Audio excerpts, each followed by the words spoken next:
Okay,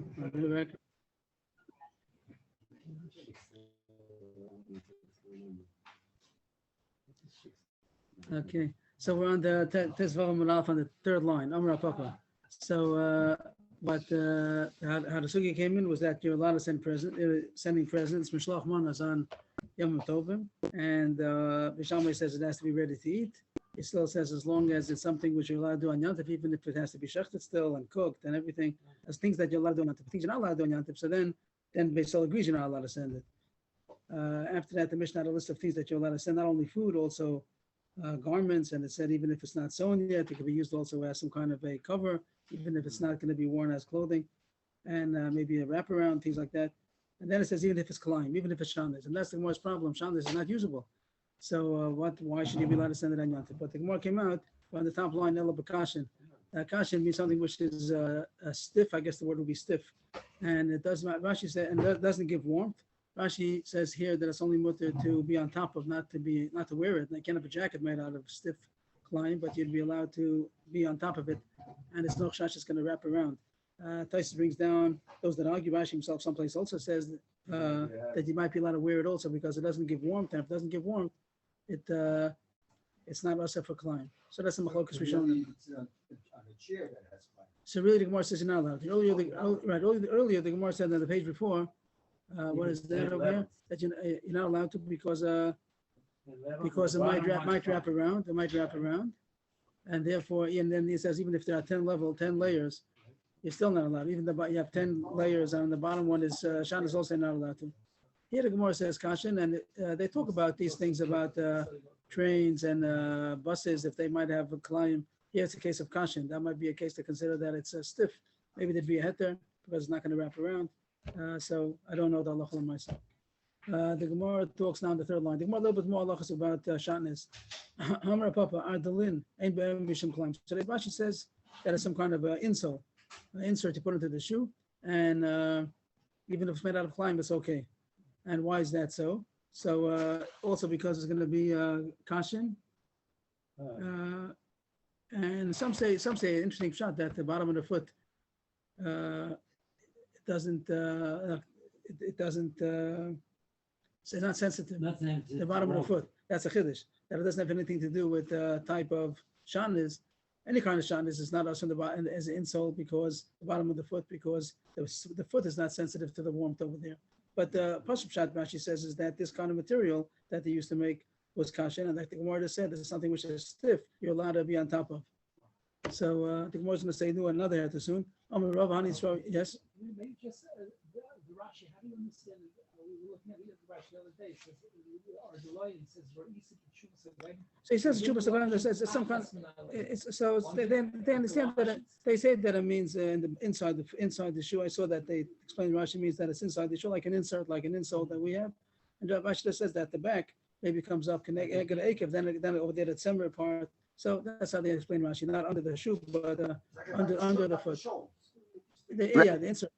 Yeah. It fits very well with the drasha that Yaakov is Yud Ada Akev. The Chokmah goes until the dead skin of the body, which is completely dead, and that's the Akev, the bottom of the soul. And if you know anything about alternative medicine also, one of the areas is treating the foot as a map. And also you see that part of the body is uric acid crystals go there from the rest of the body, and it becomes completely dead skin. Okay. Hashikoch. This is a kind of a pouch that you put money in. Strawberry is a pouch, pshiti is money. If you have a money pouch, so even if it's made out of shandis, it's okay.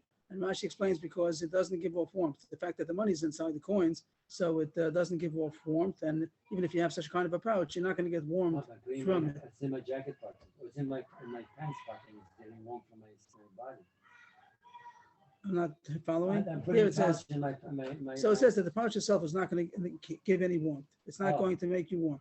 The bizrani, you have two more lines. The bizrani, if you have a pouch that has seeds inside, so then it is klein because it does give off warmth. The Rashi comes at a chiddush that the coins, the pouch itself is a regular pouch. The fact that there are coins inside, so that makes that it shouldn't give off warmth. It probably cools it down. But if it have seeds inside, so then they do give off warmth, and therefore it would be usher. But now the Gemara comes with halacha. that even if that physically gives warmth, but it's not used for warmth. That's not what it's made for. A wallet. According to this Gemara, you're allowed to have a shatnez wallet, even if a wallet is made out of shatnez and you put it in your pocket and it is giving warmth. That's not what it's made for. So it would be permissible. So even if it has is runny, even if it's a kind of a pouch that has seeds or something in a way that is giving with warmth, there's a new chiddush that since it's not made for warmth, it is mutter. So that came in on Agav. That came in Agav. The Mishnah said that you're allowed to set present on Yantif with Shashandis, and the Gemara figured it out only in a case where you're allowed to wear it. And that was kashan, something that's stiff. And we had a machlok sushonim if it means only to put under you, even to wear also.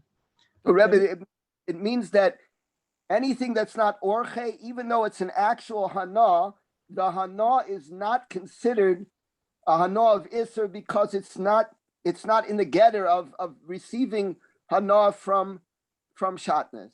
It's not right. It's not the normal way. This thing, a wallet is not made to give warmth. Even if it does, it might incidentally, but it's not made for that, so therefore be mutter. The Mishnah said that you're not allowed to send all kinds of things, and one thing you're not allowed to send is a sandal musuma. We had in Masechah Shabbos Daf Samach over there. It says they made exera not to wear this on Shabbos and Yantif. It's a kind of a sandal that has nails in it, and the more this has a reason why it was also because the story once happened that they were hiding from the goyim, and then whatever the few versions of the story over there, but people got killed because of that. And either it was because of the sandal or not after because of it, but something related to that. So they asked her that you're not allowed to wear a sandal musuma on Shabbos and Yantif. Sandal musuma my time below. Why not? Mishum Ma'aseh Shaya. The Gemara doesn't tell you the whole abrichus over here, but it's mentioned over there in Masechah Shabbos Daf Samach.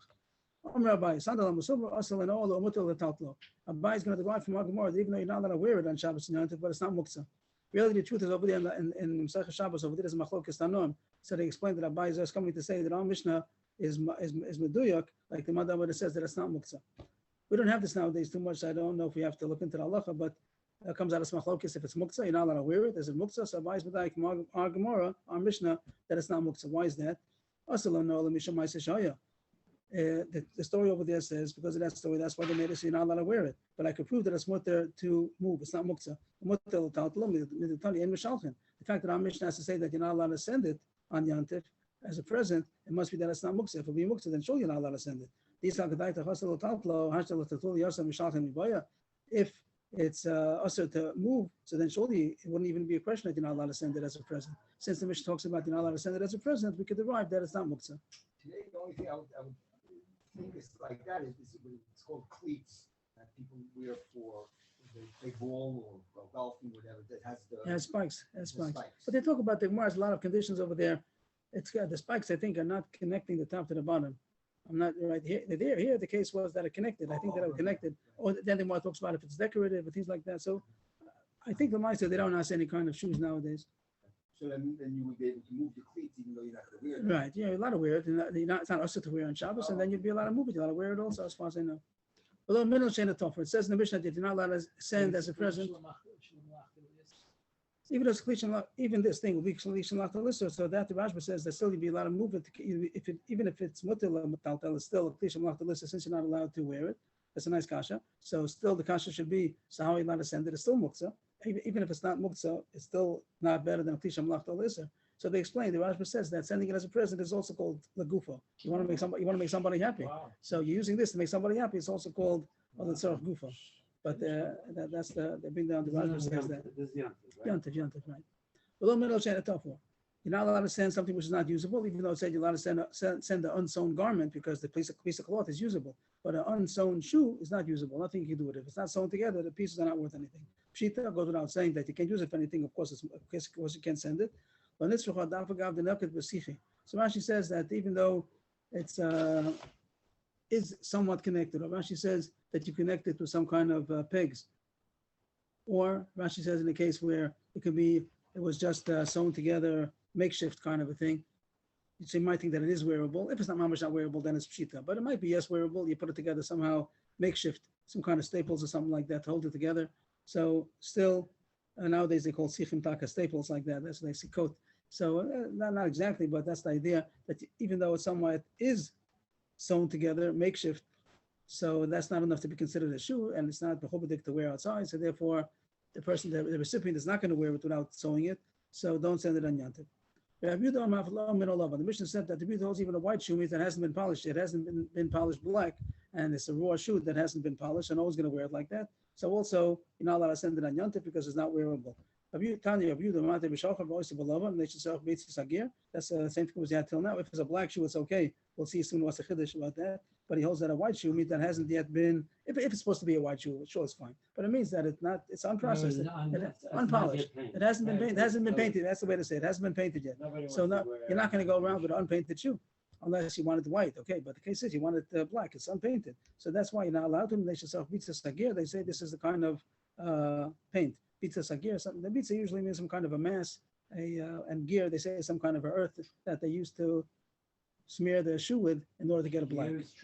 Now they call it chalk, and there's also pasuk like that. Might be something like that. But here the point is that it's something black. This thing is black, and it's some kind of a earth or clay that they would blacken the shoe with. That was the paint. And since you need that, you're not allowed to do it on Yontif. So therefore, it's also to send as a present because the recipient is not going to wear it.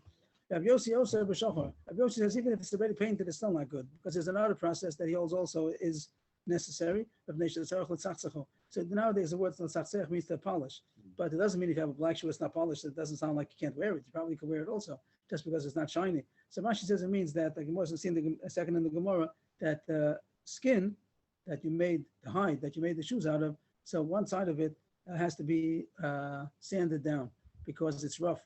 And Rashi says the side that was the side of the basar means when you have the hide. So one side is the side of the hair on the outside, and the other half, the other side is the side that was connected to the flesh. That side has to be sanded down. So if it's on the outside, if you made the shoe with the meaty side of the hide facing outward, so it's not wearable until you sand it down, or else it looks like. What is that? It's the unfinished leather. It's a term that you use in making hides. I don't think that's that. Gvil means no, but that's something else. I don't think that's talking about. You're talking about the sustas. I think the sustas, but that's something else. That's when you divide the skin, the hide into two. You split it down the middle. This is something else. This is just one side is slides the basar, one side is towards the hair, and this you're making it made into a shoe. And if the side of the flesh is outside, so then you have to sand it down in order to make it smooth. All the So cloth we write on is the outside. That's where we write. Nothing's the outside. That's smooth. It's more. It's more. okay. But the Gemara says, "V'lo pligi." There's no real machlokas. Here it said, according to Yehuda, once it's black, it's okay. If says no, it still has to be sanded down. So no real machlokas, just a mitzias. Mark Yasvei. Each person is talking according to his own place. What does that mean? Which side did they put the meaty side, the fleshy side of the hide when they made shoes? In the place of Rabbi Yehuda, that was inside. That was towards the foot. So or the bottom of it didn't show. So then you didn't have to sand it down. In the place of Rabbi Yossi, it was towards the outside. So then it was noticeable. So therefore you had to sand it down. So no machlokes. Everyone comes down to the same thing. That if the shoe is wearable the way it is, you're allowed to send it as a present. If it's not wearable as it is, so you're not allowed to. It has to be wearable as is. The Mishnah and the Ruach culture osin bo b'yomtiv. Mishalchen also. The Mishnah said the klal is whatever you could benefit from on Yontif, so you're allowed to send it as a present. But if you can't benefit from it on Yontif, so you can't send a present that's only usable after Yontif. The Gemara says a huge chiddush. Rav Sheshes showed the Rabbanan l'shtui tefillin b'yom b'tava. Rav Sheshes permitted the Rabbanan to send tefillin as a present on Yontif. They gave a present to their friend. They sent a pair of tefillin. So tefillin. So according to what we just learned, you're not allowed to because you don't wear tefillin on Yontif, so it's not for the day. It's for after Yontif. Only things that you're allowed to use on Yontif may you send, and this you're not allowed to use. You don't use on Yontif. So the Gemara says no. As long as it's usable on the weekday, you're allowed to send it on Yontif. Rashi says the way we read the Mishnah is that you're allowed to send anything which you're allowed to use in the weekday, which is that's not enough yet because the Mishnah said a few things you're not allowed to. It said that was a klal, like sandal amasumba, you're not allowed to, things that have to be cooked, not cooked, things that have to be ground, things that you're not allowed to do in Yontif. So this doesn't fit. So Rashi and Tosfos explain that it's not usher to wear tefillin. It's not usher to wear tefillin. You don't have. There's no mitzvah tefillin on Shabbos, but there's no usher to wear tefillin. That's the parshas. The poskim talk about it. Some poskim do say it's usher to wear tefillin. That's say Pshat and Gemara. But I think that the Gru and others say it's not usher to wear tefillin. There's no mitzvah, but it's not usher. There's a din about on a Shabbos. You're not allowed to wear it outside, and that the Gemara says no difference if you hold, even if you hold Shabbos man tefillin, but you're not allowed to wear it outside because you might have to relieve yourself, and then you take off the tefillin. You might forget and carry it. So according to everybody, you're not allowed to wear it in the street because you ain't yotzin. Well, that's the Mishnah in Shabbos over there. because you might come to carry it, but to wear it without going outside, not necessarily is there an issue. And the Rabbi, Gemara- what idea that you can only have two osios and you're making another os? Doesn't that usher it? It's also just says, it's not us. That's the reason why it's not chayiv. That's the reason why you're not chayiv to wear it, but it's not the reason why you're not allowed to. It just says Shein Asmanos that it's possible. But that's Rashi brings down the Gemara you're referring to, Shein Asmanos, but it doesn't mean that you're not allowed to. Tosfos brings down this point that you're allowed to wear tefillin. Just point out the Tosfos over here. At the end of the Tosfos, here it is. B'kamakam laki surah lanicham. That is, caution then, yeah. because then you could technically you could wear Chol HaMoed, you wear tefillin outside. Only problem with Shabbos. I'm not following. Why should you? With Shabbos on Yom Tov, you can't carry because of Shvut. Because you might come to carry on Shabbos. You're not supposed to wear it. Yes. Not so on the Chol HaMoed. Holomoid, what's the question? Chol HaMoed, you should be able to wear tefillin and walk around it. I don't understand. Why do you want to wear tefillin for? I don't want to wear tefillin, but those people who like to wear tefillin, because it's permitted, and therefore you can only do it. But if there's no mitzvah, so why should you wear it? If there's no mitzvah to wear You it, just said it's permitted. I just said permitted means it's not an issur to wear tefillin on Shabbos. Inside the house. And on Okay. Yom Tov. And on Yom Tov, yeah, okay. So, Right, what, I'm but saying why? those Why who was like- There is an Indian by What- Ashkenazi to wear tefillin. there's a mitzvah. in Chol HaMoed. If there's a mitzvah to wear tefillin, it's a machlokes. If there's a mitzvah to wear tefillin on Chol HaMoed, machlokes. Not everybody else. Machlokes. Some say yes, some say no. In Eretz Yisrael, the minhag is not to. Everybody, nobody. I don't think anybody wears tefillin in Eretz I Yisrael. thought it's- In Of course, Chutz they Laretz, have two different things. Some of them wear in the back and Oh, in Eretz Yisrael, you've seen that? no, in the Lakewood. Yeah, like anybody in Eretz Yisrael, I think nobody wears tefillin. But that's machlokes if Chol HaMoed is chayv tefillin or not. But that's not relevant to. They're not relevant to. They were talking about on Shabbos, even though you're not supposed to wear. There's no mitzvah of tefillin. I said also to wear tefillin. So there's a machlokes in the poskim. Our Gemara seems to say that it's not. The Tosfos says there's no mitzvah to wear tefillin. There are those that ask, and they have to explain our Gemara. So halacha today, you can pick up the tefillin and move it. It's not. Yes, they hold that even if tefillin is muktzah, even if you're not allowed to wear tefillin, they still call it not more than a klisha malachta l'isur, and therefore if it's in the way, you have to get your talis, you're allowed to pick up the tefillin and take it away. Everyone knows like that. Everyone knows that if you have to get your talis, you're allowed to take away the tefillin. And some hold that it's not even called klisha malachta l'isur. It's not muktzah even some say. But even if it is muktzah, it's klisha malachta l'isur. You're allowed to move it l'tzar kufu makomo. That will be called makomo. You have to get to your talis. Okay. And now the Gemara continues the rest of the parak now. Amar Abaya, tefillin hold vasul yada name of Bumel. So since we came to the subject of tefillin, let's say something about it. So he's going to say halacha about tefillin. Of course, tefillin, a lot of things you're always talking about tefillin, but here it seems to be about Hilchas Yom Tov Shabbos. So the Gemara is going to bring halacha about tefillin. That's not relevant to our din, but it has something to do with Shabbos and tefillin. Somebody was on the road wearing tefillin, like they used to be. That they used to wear tefillin the whole day. He was on the road wearing tefillin. But now with Shakal Chama, the sun is setting, and Rashi says it's talking about Shabbos, Friday night, and now he has tefillin, and really not supposed to wear tefillin on Shabbos, like we just said, because even if you're allowed to wear tefillin, or there's a mitzvah to wear tefillin, even according to those who hold like that, we don't pass like that. But there's a issur to wear tefillin outside because you might take it off if need be, and then you might carry it by mistake. So therefore, you're not supposed to wear tefillin in the street. Here it's going to say an exception that sometimes you are allowed to wear tefillin. The case was he was wearing tefillin before Shabbos, and the sun is setting, and he can't leave it over there. He can't leave it in the street. So he just covers it up that people shouldn't see that he's wearing it. So he covers it with his hat or with his hand, and then he goes home. Means even though you're not supposed to be wearing tefillin in the street, you're not supposed to be right. You're not supposed to be tefillin on Rosh Hashanah on Shabbos. But since he was wearing it, the Gemara says that it's not considered carrying, even if you hold Shabbos last night, because it's very nice, because it's a tachshit. It's called a tachshit. So the rice is not a problem. And just when Rabban, you're not supposed to wear it, that he might forget and take it off. But since he's on the way home and he's wearing it, and he's going to have to leave it in the street, and he can't leave it over there, so he's allowed to take it until he gets home. A similar case, Yosha Beis HaMedrash, he was in the Beis Medrash Friday afternoon with his tefillin Barosho, and over there the case was that the Beis Medrash was not a safe place to leave it. It was out of the city, and it was not a good place to leave anything, so he couldn't leave it seems he couldn't leave the tefillin in the Beis Medrash either. And now also came Friday night, Kiddush Labayom. So also the same thing, he can wear it home. So he wears it home, he should cover it in order that it shouldn't be noticeable to people, because you're not supposed to be wearing tefillin in the street. So we permitted him, but he should cover it up. The Gemara is the kasha that another place it says similar halacha, a brisa, but it says not to go home, just go to the first available house. Brisa says the same exact two cases. He's on the road or he's in the Beis Medrash, and it came Friday night. Everything's good so far, same with Zabaya, but he doesn't say Hashemagia Lebeso. He says Hashemagia Lebayis Samach Lachoma. till he comes to the first house inside the wall. It means he's going to the city, whatever. He goes into the wall. The first house, he has to put it in. So he can't go home. And the Abai said he can go all the way home. And that is the second case also. Yoshe Beis HaMedrash, same case as Abai, Kiddush Alav Hayom, same thing. He can walk home with it. But it doesn't say base. So here it says again, the Abai says Beis HaMedrash. To the first house available after the Beis Medrash, you can't live in the Beis Medrash. That's not a safe place. But he could go to the first place, which is safe. But how come Abai permitted him to go all the way home? And the Bryce out says he only can go to the first available house. So the Gemara says easy teretz, low kasha, or the mintura, the low mintura. That depends if there's any other house. If there's an available house, so then okay, put in the first house. If there's no house, if his house is the first available house, he's allowed to even go home. But the more is a problem that we find someplace else that the whole case we're talking about is that he's wearing it, and we matter him to take it home because he's already wearing it. But we saw in the Mishnah and Eruvin that says that even if he was not wearing it, he's allowed to put it on in order to save it. If he finds tefillin on the street, that's the parak called Hamotzi tefillin. If you find tefillin in the street, you're allowed to put it on and carry it and wear it home in order to save the tefillin. So how come that's talking about if you're already wearing it? Because that's Chilul Kodesh.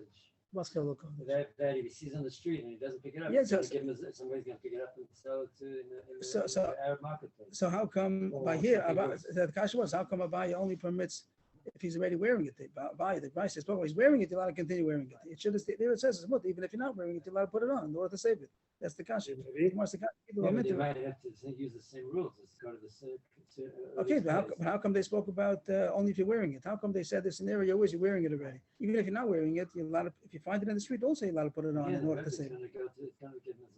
So that's the kasha. So how again, how come? Pick it up and put it, how can you put it on? Only because otherwise it'll get mechanized. Good. So how come Abai and the Brisa that spoke about if you're wearing it already, you're allowed to continue wearing it? They should have said. So that's the kasha. The Mishnah says that you're allowed to pick it up also and put it on and carry it home, that it shouldn't be disgraced.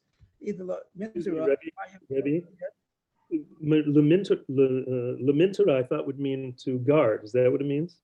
it's guarded. Mintura is that it's guarded. Is it guarded already? Is it safe? Mintura means shamur. Is it guarded? Meaning what? That it got to a house?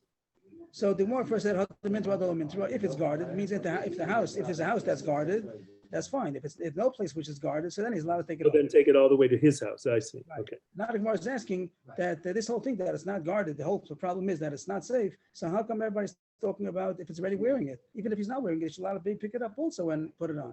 Are you agreeing to the question? You're saying the whole time they should be because it's a disgrace. So we're agreeing to you. But Abai, and that's what the Mishnah Eruvin says. But the question is that Abai and the Brisa we just brought, they talked about a case where he's already wearing it. Why talk about such a case if he's already wearing it? Even if he wasn't wearing it, he's walking in the street, Shabbos afternoon, he sees a pair of tefillin on the street, he's supposed to put it on and carry and wear it home. So why did they talk about a case where he's already wearing it Friday night and it's an emergency case because he's wearing it? Even if he wasn't wearing it and he found it in the street, he should put it on. Tanan, why dafka if he's wearing it? Even if it was on the floor, machtan means it's on the word machtan is yerudim. It's munachim bakarka. Even if it's already on the ground, you should be allowed to pick it up. If somebody finds tefillin, he's allowed to put them on a pair at a time. Zug means a pair, zug, a pair at a time. Shal yosh, a shal yad, and a shal rosh, and then he goes in, comes back again. That's he found a few pairs over there, so he takes one at a time. He puts it on a pair, goes home to a safe place, takes it off, goes back, takes another pair. So you're allowed to take it even if he's not wearing it. How come they spoke about only if you're wearing it? Lo kasha. So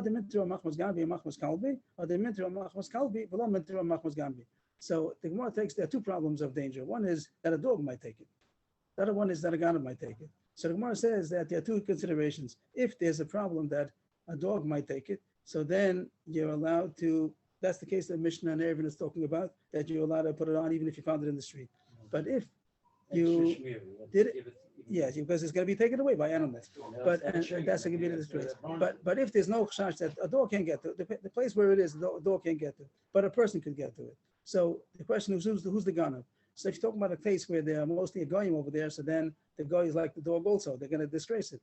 But if it's only Jewish ganavim, you're in a mostly Jewish community, and most of the ganavim are Jewish ganavim. So even if they're going to steal it, but they're not going to disgrace it, they'll sell it and they'll make money on it. It's going to get stolen, but it's not going to be disgraced. So then there's a chilek. If you found it on the floor, you're not allowed to take it because there's no big shot. No dog is going to take it. Only a ganav is going to take it. The problem is, okay, so he'll take it and he'll get money on it, but it's not going to be disgraced. The Jews are not going to. The Jewish ganav is not going to disgrace the tefillin. But in a case where there is a chash that But if he's wearing it already, Abaye was makel that if he's wearing it already, even if it's only a chash, like it's in the Bishmedrish, there's no good dogs over there. But it's a question of ganovim. So then, if he's wearing it already, then a lot of save it even from the Jewish ganovim also. So there is a difference between finding it on the floor and having it on his head already. If he's on the floor, then he's allowed to save it even if it's a chash of Jewish ganovim. He's allowed to save it. I'm sorry, I said it wrong. Then on the floor only if it's a chash of dogs, but or a goyish ganovim. But if it's only chash of Jewish ganovim, don't take it. But if he's wearing it already, then we'll make a leave in that he should take it, continue wearing it, even if it's only chash of Jewish ganovim. It's a scroll. What about the whole fact that it's a stama bizoyon, that it's on the floor? We're not concerned with that? It seems that that's not the consideration. Now, what's the question about a scroll? A scroll you can't wear. There's no way to wear a scroll. The tefillin you could wear, but there's no way to wear a scroll, so then there's nothing to do. Maybe you should say, maybe you should Not a din watch in it.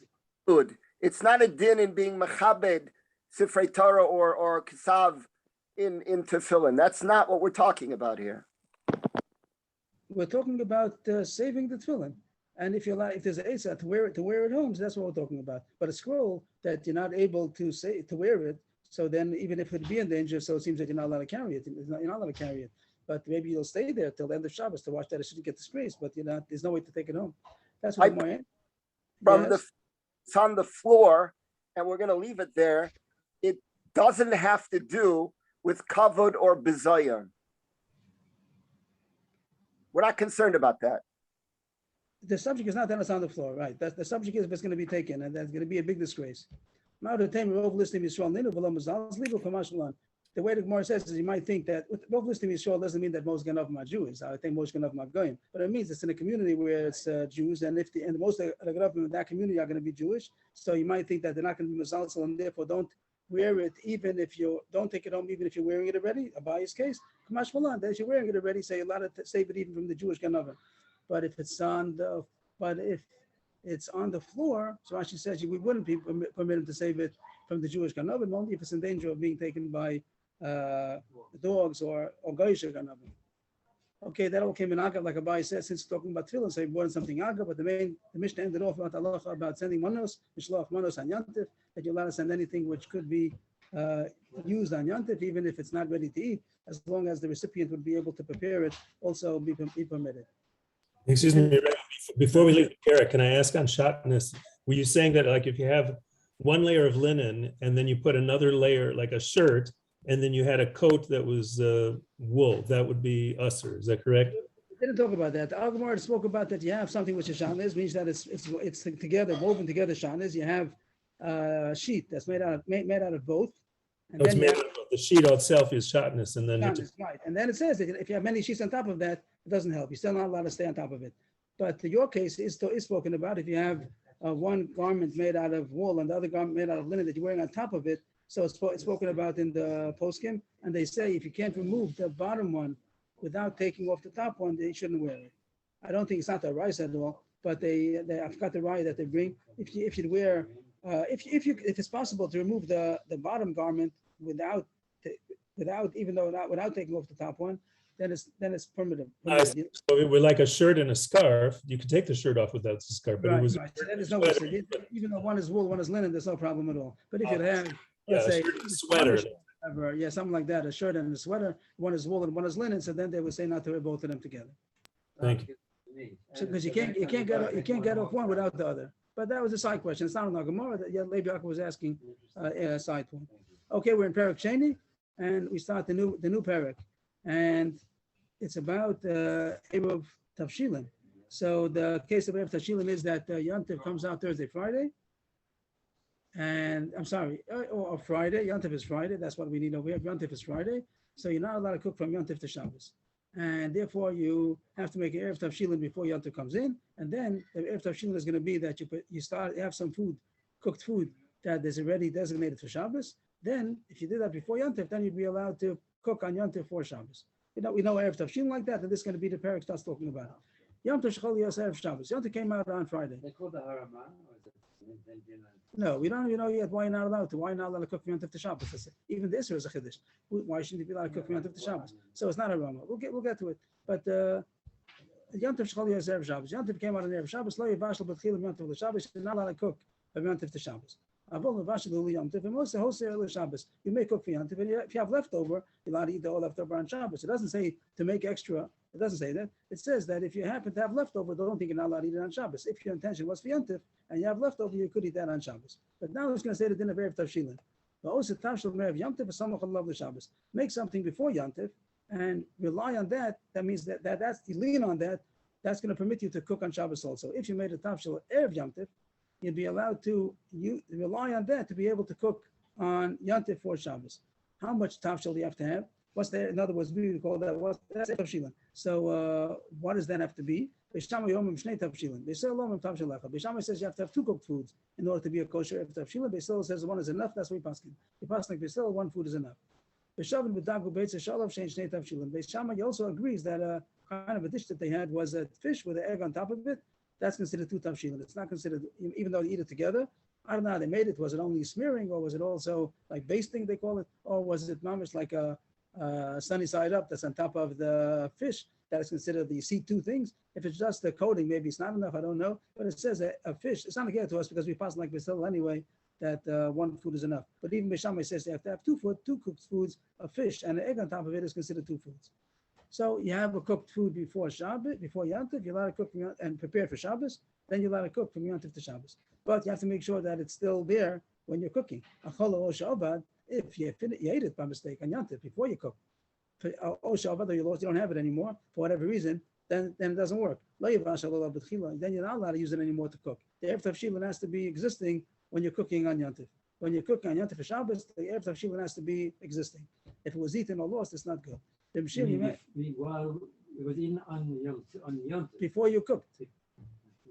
You're cooking on Yom Tov. You want to cook on Yom Tov for Shabbos. When you're cooking it, the Erev Tavshilin has to still be intact.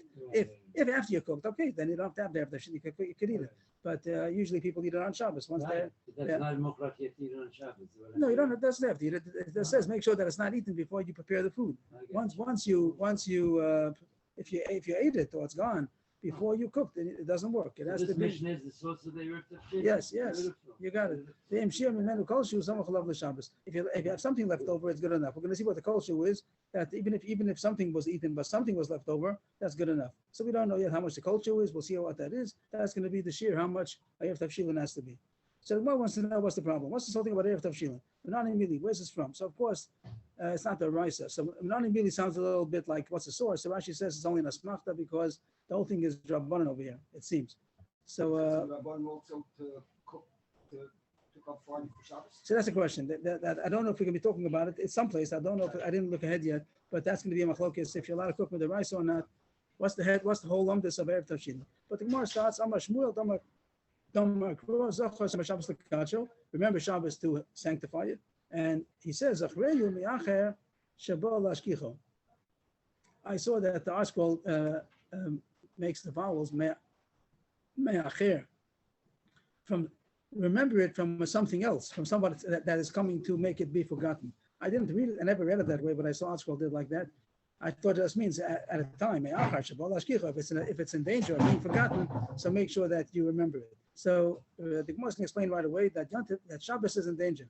Shabbos is in danger of being forgotten when it's right after Yom Tov, because Yom Tov people make a big Suda and they go all out, and then it's going to come Shabbos, and he didn't realize that he ate up all the good food, and then he doesn't have anything left for Shabbos. So remember Shabbos, remember it. And Rashi points out that when do you have to warn somebody to remember if it's in danger of being forgotten. So Shabbos, it comes after Yom Tov, it's in danger of being forgotten.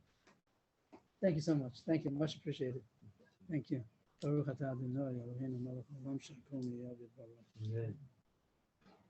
the reason to make Erev Tavshilin is to make sure you remember Shabbos. And Rav is going to explain that right away. My timer. What is the meaning of this?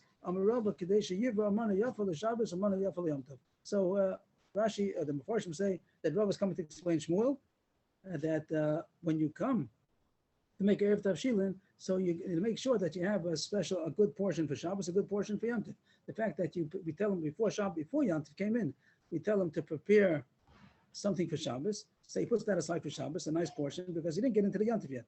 And he has something for Yom Tov, he's sure going to have something good. But this way he'll remember to put something aside for Shabbos. So the purpose of Erev Tavshilin, so far the Gemara says, the reason Chazal made the whole invention of Erev Tavshilin it seems that the Gemara is saying that really you would be allowed to cook from Yom Tov to Shabbos at this point, but we want to make this whole trick in order you should remember to, I'm not sure if I'm saying correct, but we want to make sure you remember to put something aside for Shabbos. So the way they did it is to say, don't cook from Yom Tov to Shabbos, prepare something before Shabbos, and that way you're surely going to have something set aside for Shabbos. That So was- now you're gonna cook on Yom Tov, it's You- hard, You're allowed to cook Yom Tov for mixing Shabbos around now, with- but yeah, you're allowed to cook on Yom Tov for Shabbos, but you surely have Shabbos in mind. You put something away from before for Shabbos, so that thing is put aside. You have a money Avoiding of that, then you really do have to keep that the Erev Tavshilim through Shabbos. No, but that's only to remind you. Now, once they made the halacha, the halacha is that you're not allowed to cook Yom Tov to Shabbos. Now you are allowed to cook Yom Tov to Shabbos, but the Erev Tavshilim makes you conscious and aware, and you'll remember to make something special for Shabbos, not to eat everything up on Yom Tov. But Rashi says a different reason, which the Chor is different than Shmuel also. Not only different than Ravi, is different than Shmuel. Some of Farshim explain. Kedei she'yomru ein lo from Yom Tov l'Shabbos, kal v'chomer Yom Tov l'chol. That the issue is not to remember Shabbos, the issue is more for Kavod Yom Tov. That people should realize that it seems also according to him, they invented the issue that you shouldn't cook from Yom Tov to Shabbos. Really, maybe you would be allowed to, but they made that you should not cook from Yom Tov to Shabbos in order people should realize that surely you're not allowed to cook from Yom Tov to the weekday. In order to enforce people to know the halacha. Like we had a similar Gemara a little bit. It's reminiscent of the Gemara that says that you're not supposed to learn Ksuvim on Shabbos because people should say if you're not allowed to learn Ksuvim, then surely you're not allowed to stop read the paper. You're not allowed to read other things. So here, the reason that they said don't cook from Yom Tov to Shabbos is people should make a kavod homer and say if you're not allowed to even prepare from Yom Tov to Shabbos, then you surely you're not allowed to prepare from Yom Tov to the weekday. So we have machlokes about the reason of Erev Tavshilin is. I think we're going to be talking about it still more in a later dafim, but the Gemara continues with these two reasons. Tanan, we learned in our Mishnah, also Tavshilin Erev Yom Tov, Samach Lav L'Shabbos. The way to do Erev Tavshilin is to make something before Yom Tov. Yom Tov came out on a Friday, you have to prepare Erev Tavshilin before Yom Tov. Bishlam the Ravashi Damar Chivin Kadesh Yom Ein Open Yom Tov L'Shabbos, Sign of the Merev Yom Tov in Yom Tov Lo. It says in the Mishnah you have to make the Erev Tavshilin on Yom Tov. It's not enough to make it on Shabbos. So the Gemara says, according to I'm sorry, it's not enough to make it on Yom Tov. You can't make it Erev Tavshilin on Yom Tov. You have to make it before Yom Tov. So the Gemara says, according to Ravashi, it's good. The whole purpose is that people should know that you're not allowed to cook from Yom Tov to Shabbos. So you have to start preparing before Yom Tov. So that the preparation should be done before. This has to be done before Yom Tov.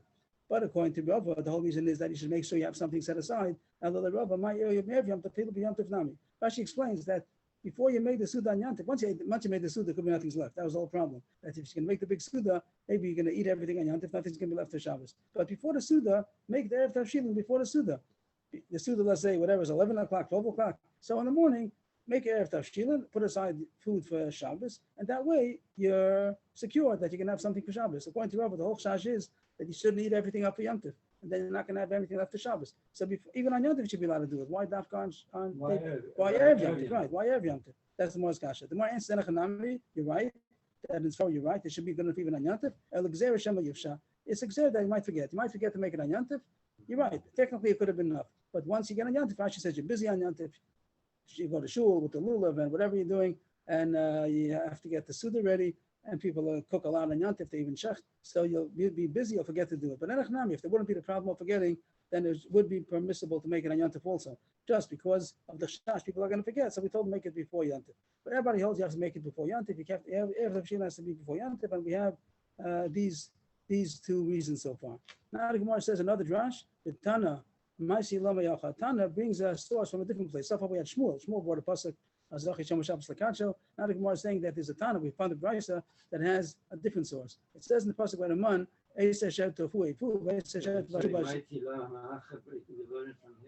From the following, the Tana brings a source from the following pasuk. It says in the pasuk by the man. It says over there that whatever you want to prepare of the man, do before Shabbos. Whatever you have to bake before Shabbos. Not about Yom Tov over there. They're talking about Shabbos. Whatever you have to bake, you want to bake the goods, so bake before Shabbos. You want to cook. And whatever you have left over, and anything else, leave it to the morning. It's not going to get spoiled. That was the point, that the man didn't get spoiled on Shabbos. But anyway, it's a drash to say, Mikan, Omar Abelezer, ain't open Allah. Mikan, some This is a drash to say that you can bake only if you bake the ready. If you're going to bake, so bake before. But not that the food has to be baked already, like on Shabbos. But if you have started baking, then you're allowed to bake further from Yom Tov to Shabbos. If not, then you're not allowed to. Whatever you want to bake or cook, you have to bake and cook. Start baking and cooking before Yom Tov, then you're allowed to do it on Yom Tov also. So it's a drash to learn out from here Rashi says the pasuk said, bake today, cook today. Why did it have to say whatever you're going to bake, whatever you're going to cook? So that's to say at Russia that for Yontif and Shabbos you have to prepare it before Yontif. Again, it's a drash and it's a drabana, it's a smachta, so therefore it's not a real drasha. It's not really, it's not a raisa. If you didn't make a tafshilin and your cooking is still on the afternoon or morning of Yom Tov, you can technically make extra and. No, that's the what he's saying. No, he's saying that whenever when you want to cook or bake on Yom Tov, it has to already have been cooked and baked. You have to have started baking and cooking before. When you're doing it for Shabbos, which is the Erev Tavshilin. He's just bringing another source to the Erev Tavshilin. No, he's not saying. He's just saying that this is a source for Erev Tavshilin. That when you want to bake from Yom Tov to Shabbos, you have to have started baking before. You have to have started before Yom Tov, before Shabbos. Before Yom Tov, you have to have started baking and cooking before, and that's already designated for Shabbos. Then you're allowed to continue baking and cooking on for Yom Tov to Shabbos. So he doesn't change the halachas. He just says another source. So this is so far we had Shmuel, and it was as explained by Rava, and then Rav Ashi spoke about that the people should realize that they're not allowed to prepare for the weekday, not to cook for the weekday. And now we have a drush here from the Mon, Eisha Shet Tofu Eifu. A long story about Simchas Yontif, and it comes at the end. We're going to come to something about the drush about Erev Tavshilin. Tana Rabbanan. This has to do with Hilchos Yontif. Well, I'm sorry, but the Sukkah is coming up about Chatzi Lashem, Chatzi Lachem. This is the Gemara this is the source. Tana Rabbanan. A story of Eliezer that he was sitting in the Beis Medrash and Yontif. The Dosh Kalayim Kula Bilchas Yontif. He was dashing a drush on Yontif. They had a drush from the Rov. And he was saying the drush along, and people started leaving. Yatzakat Rishona, and some people left in the middle of the drasha. Amar Halalu Bali Patasin. So he said that these people, they must have big barrels prepared of wine, like they're having a big Sudas Yontif. So they're ready to go, like they have a lot to eat. So it seems he was being sarcastic. What time of day was this? It doesn't say it, but it says he was nourishing the whole day, and we don't know what time. It doesn't say what time it was. We'll see the whole story. So people started leaving. The first group got up to leave. So he said, these are big, they are big barrels. Bali Patasin. Kashlia, and then later on, a second group of people got up to leave. They have barrels, like not as big as the first ones, because they left it a little bit later, but they also have like a big bottle of wine. They have jugs also, like get smaller and smaller, but they, like he says, but they still busy with the Yontif and they don't have time to learn. Also some kind of a smaller jug. They have cups at least, like they have some kind of wine. It's chilu kachishis, let's say, it's the sixth group got up to go. So Bali Meira means like they cursed. Not that he cursed them, but they seem to be cursed. So like they have nothing, they have very little. The Pashut will be that they don't even have anything left. They have like a half a cup. What do they have? So he was constantly criticizing the people who left, it seems, and that's what it seemed. It wasn't short. It wasn't clear what he was saying. We'll see right away that some took it like they were Mechabed Yontif. Though they have a lot to be Yontif, and they have less and less and less. It wasn't clear what he was saying. So the people that were left, they were really scared now. He looked at the ones that were left over. Their faces started getting colors. What is he going to say next? I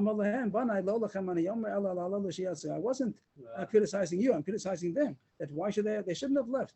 That they had this one had a big suit, so big suit, he had no time to listen to the drasha, and then less and less and less. But the ones who stayed, he says that they were okay. What was the problem with that they left? It's Yontif. They're supposed to eat Yontif. So no, it's not Erev. It's Yontif. Not Erev Yontif. It's Yontif. It's Yontif, not Erev Yontif. This was on the day of Yontif. And he said, why was he criticizing them? That they're leaving alone the Torah. The Torah is everlasting life. And Chayisha means temporary life.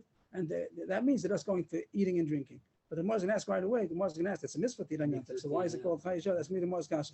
But anyway, he told them he said they shouldn't have left because they could have stayed here to learn. This is the pasuk that we mentioned. The people down, it was said by Rosh Hashanah, but it's not. The Gemara doesn't take it to be after Rosh Hashanah. Any chag that over there, he told them over the same lashon as the pasuk in Ezra over there.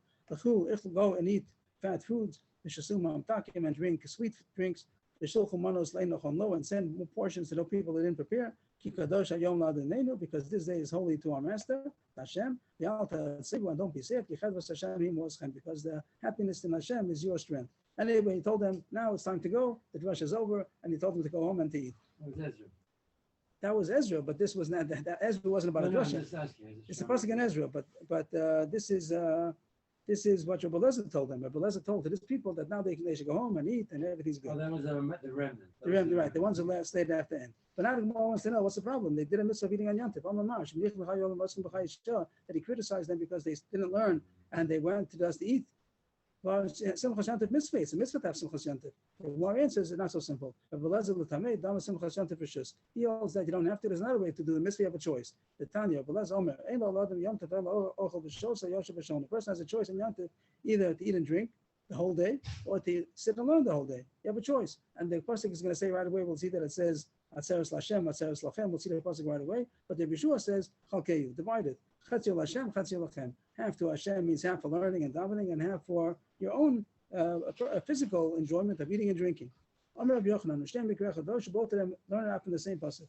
Pasuk Bechadomer says Lashem Olakecha. The pasuk Bechadomer says Tiyah Lachem. One pasuk says that should be a day stop for Hashem. The other one says it should be a day of stop for you. It happens to be two different Yom Tovim. One is on, I think, Pesach. One is on Shmini Atzeres. Today.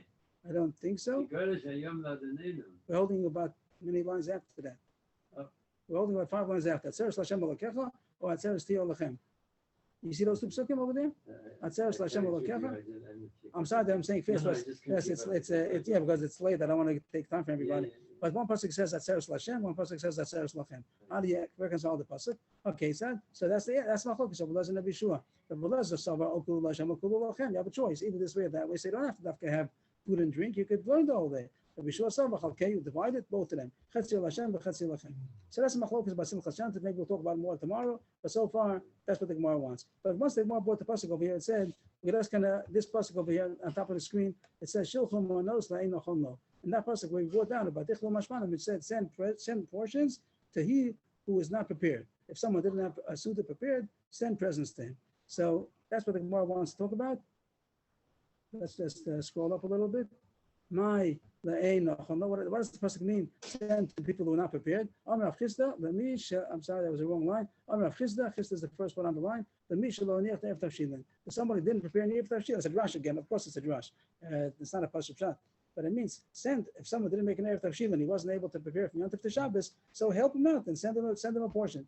Only if he wasn't able to. It was an onus that he didn't make an Erev Tavshilin. But if he could have, then it's his own fault. So it does. Some say that don't send to him, or some say that it's a mitzvah to send to him. Means that the person is calling him a posher, the fact that he should have made an Erev Tavshilin. We're gonna have a couple of times in the parak. If somebody didn't make an Erev Tavshilin? Is there any eitzah for him? So far it says other people should send him food. And here it says that if he could have made and he didn't, he's called a negligent person. The Nag Gemara says a couple of drushes about the rest of the pasuk. What does it mean that the happiness in Hashem is your strength? Again, on the drusha level. Amar Rabbi Yochanan Mishim Rabbi Lezer Rabbi Shimon. Amar Rabbi Lema Kadosh Baruch Hu Yisrael Barnai Levuai V'Kachu Kedushas Hayom V'Aminu Bli V'Ani Poreya. That if you don't have money to get for Shabbos and Yantif, so borrow and make a nice Yantif. And trust me, and I'll pay it back. That was Shabbos. So this is where it says it. This is the source where it says it. I don't think there's another source. This is the place that it says it. The Rishonim Masakasha that it says that it says better not to take money. So here it doesn't say to take stock. Here it says to borrow money. But even borrowing money, the postman speak out that if you're going to borrow money and you don't have where to pay from, so you can't be a tzaddik on somebody else's cheshbon. So the two choices are either you're giving him a mashka, you're giving him a collateral, you're giving him your watch. So he's safe. But trust me, Hashem says, I'm going to get the money for you later. I'll give you the money and you'll be able to get back your collateral. Others say that you have to at least tell the malva that I'm borrowing because of this trust. But yeah, it's the malva's decision. You can't be a tzaddik on somebody else's cheshbon. On the way out, you just give him a copy of such try. You definitely have to pay it back. Katis Ashray, but you have to pay back. How do you You're definitely going to pay because they're gonna charge you. Yeah, so that's ribbis already. So not sure to take. I'm not saying to take ribbis. I'm not saying ribbis. No, you're not meaning to take ribbis, but you are borrowing and you okay, but if you're borrowing in order to pay ribbis for that, so that's not simple. Unless you have unless there's a head to how to do the ribbis, but that's not simple. But anyway, it says here that you can borrow. Yes, please. Excuse me, can we assume then on that story about Rabbi Akiva, who worked for 3 years and then went back before Sukkot empty-handed, that he could have borrowed money because he knew that he had worked for 3 years and that he would get paid? But that doesn't have to do with this Gemara. You're saying on the something else, that maybe you could assume that the Balabais eventually is going to come up with the money. That's not because of this Gemara. You're saying something that even if you don't know how you're going to have to pay back, That Hashem's gonna pay you. But again, you're not allowed to be a tzaddik on somebody else's cheshbon. You have to be a tzaddik on your own cheshbon. So the person has to know that that's why you're borrowing the money. Or the pasha says that it means you have a mashkon to give him some collateral. Okay. I didn't hear. I'm sorry. The fact that he had money owed to him from an employer, isn't that like a mashkon? If he's, I mean, if he knows that he's going to get paid, it means if he wants to, no, the mashkin has to be something that the lender knows that he could rely on. If he doesn't know I that see. No, that's he's going to pay him, then he doesn't trust it. This comes in because of the name. It's a bonus over here. If someone wants to make that his estate should be maintained, that he should not lose his property, he should plant in it an ador. What's an ador? We know ador is a month of ador, but it also means a kind of a tree. There's some kind of big tree that's called an ador, and there's a Rashi. Why is it called an ador? Rashi says the Pashup Shad is that if he has this big tree, nobody's going to be able, and everyone knows about it. This is a famous tree, and it gets a name. People know this is Plony's tree, and if someone's going to claim that it's his field, everyone will know whose field it is because it made it famous. It takes 30 years for a big tree to be a big tree, no? I don't know. I hear a kasha that Rashi says maybe it's not big. Rashi says Ilan Chashuv. It's some kind of chashuv a tree in a way that it's going to get a name. It's going to be famous. Everyone will know. Even if he leaves and somebody else takes over, this field becomes a famous field because it has this chashuv a tree. Shenema. Why is it called an ador? Shenema adir b'marom Hashem. So Rashi says that it's like a play on the words. The same way adir b'marom Hashem. It means strong. So it's called ador because of the word adir. Inami. Another reason why it's called ador. Idra Kishmei, that's what it's called. Kedamri Yinshi in my Idra, the Kaimal Dori Dori. That people say the reason why it's called Ador is because door. Ador sounds like it's something which takes many generations. It's something which is long living and famous, and this way this land will be able to remain in it. Also, Rashi says there's a field that has an Ador, which again means this tree, l'chora, so it's not going to be stolen. It's not going to be chamsan. Nechmesas, Rashi says, means also stolen, but chamsan is when somebody forces you into it, he pays for it, but you don't want to sell it to him. So that's also, this way he has a name that's his field, people are not able to force him out. There's some mishtamrin that the peros are guarded. Rashi says he doesn't know how does it help that the peros should be guarded. So then he says, Pshat, that maybe it means that it's a big tree and it's protective. It's physically protective also, that the trees that are inside the field are not going to be taken by anybody because this big tree stands in the way. He also says another pshat that the last Gemara is not talking about a tree, the last Gemara is talking about a grass, and it's some kind of a grass which also preserves the other grasses, the other periods from getting spoiled also. So the bottom couple of lines was a bonus, but the main subject today on this Amud Beis in the new parak is about Erev Tavshilin, and we'll get more as we go along. So far the Gemara says that you have to, in order to Yontif to Shabbos, you have to prepare before Yontif something for Shabbos, and the two reasons were either to make that Shabbos should surely have something chashuv, and you're not going to eat everything up for Yontif. The other reason the Gemara brought was that people should learn that you're not allowed to prepare from Shabbos, Yontif to Shabbos. Surely you're not allowed to prepare from Yontif to the weekday. Yashikar, everybody. Tomorrow regular time, Bez Hashem. Yashikar. Thank you. And we'll talk about next Shabbos again. Yeah, okay. Good. Thank you. Thank you, everybody. Shana Tova and Chag Sameach. Okay, time to go to sleep.